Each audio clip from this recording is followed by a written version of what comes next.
Ги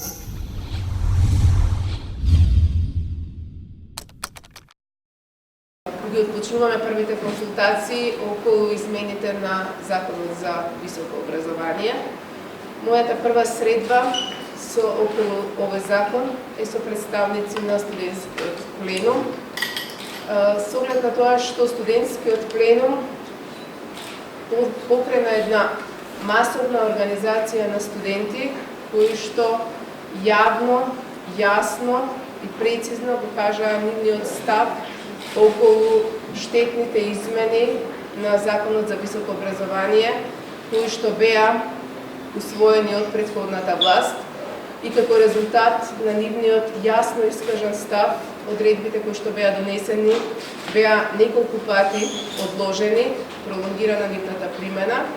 Јас уште во мојот прв настап најавив дека ќе следат сериозни реформи во високото образование и затоа мојата првенствена цел беше да се консултирам најпрво со оние кои што автентично го представија револтот на студентите на тие измени.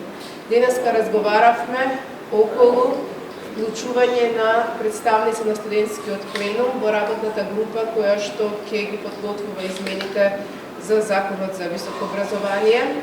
Разговаравме околу начинот на студирање, кој што е и такако битен за студентите. Отворивме и прашања околу студентскиот стандард, бидејќи и тој закон ќе треба да подлежи на процес на ревизија од страна на студентите, но и од страна на стручната јавност, со цел да најдеме најдобро решение кое што ќе значи подобрување на студентскиот стандард во Република Македонија. После 3 години борба, конечно остваривме средба со министерот за образование, во овој случај министерка.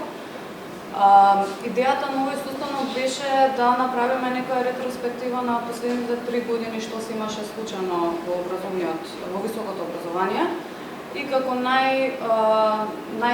проблем што најмногу нас не засега е студентското организирање.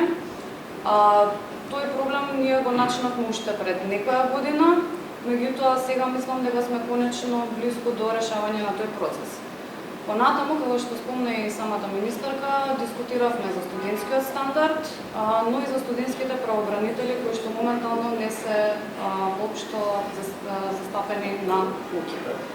Како студентски пленум сакаме да продолжиме да работиме отворено, транспарентно и јавно и ќе ја мотивираме и самата министерка да работи во тој процес, но сакам да потсетам дека студентскиот пленум не се формираше за да ја бутне претходната власт, туку да ја критикува секоја она што носи непросмислени и лоши реформи кои што немаат позадина во областа на образованието.